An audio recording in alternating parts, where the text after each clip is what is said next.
Now I must understand it. If they take away your eyes, you can't see.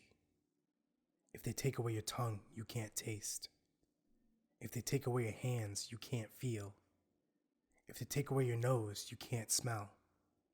If they take away your ears, you can't hear. I can see. I can taste.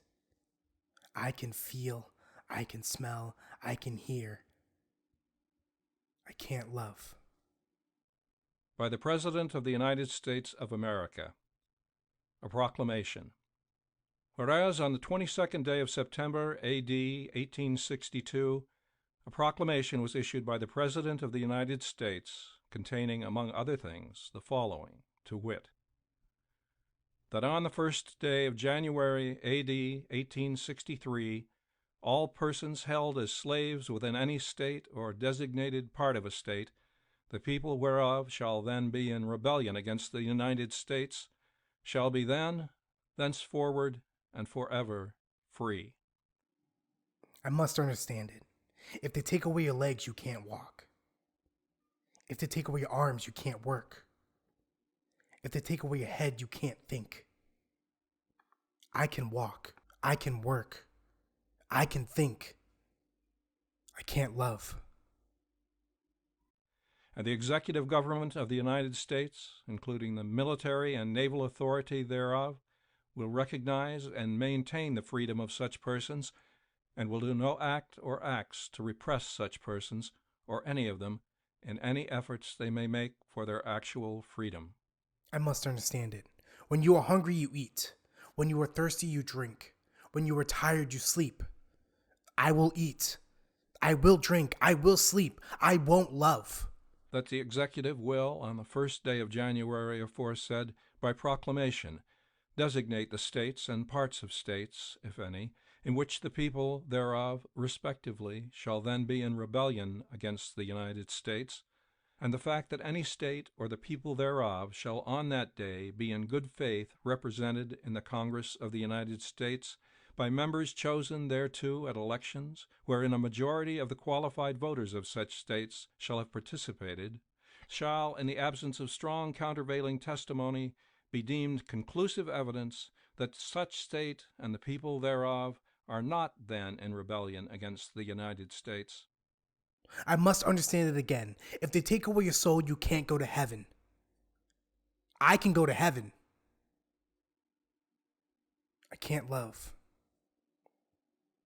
Now, therefore, I, Abraham Lincoln, President of the United States, by virtue of the power in me vested as Commander-in-Chief of the Army and Navy of the United States, in time of actual armed rebellion against the authority and government of the United States, and as a fit and necessary war measure for suppressing said rebellion, do, on this 1st day of January, A.D. 1863, and in accordance with my purpose to do so, publicly proclaimed for the full period of 100 days from the 1st day above mentioned, order and designate as the states and parts of states wherein the people thereof respectively are this day in rebellion against the United States, the following, to wit. And then I'm running away very fast. From everything, but especially God, because he mustn't know. But the street doesn't work anymore. Because when I reach the end where the stones and the darkened should start, the light goes on. And I come out of the back door of the library and I've got to start running again. But I can't run very fast. My hands get in the way because I don't want them to see. So I'm crawling instead, and she is not surprised. Nobody is surprised. They still greet me. But I know you see. And by virtue of the power and for the purpose aforesaid, I do order and declare that all persons held as slaves within said designated states and parts of states are, and henceforth shall be, free. An arm without a hand, a leg without a foot, a head without a body, a man without his name. And that the executive government of the United States, including the military and naval authorities thereof, will recognize and maintain the freedom of said persons.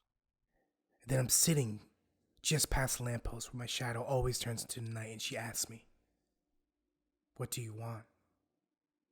I don't know. Yes, you do. Everything. You can't have it. Choose. I can't. You're a coward, I know. You realize it's useless. Yes.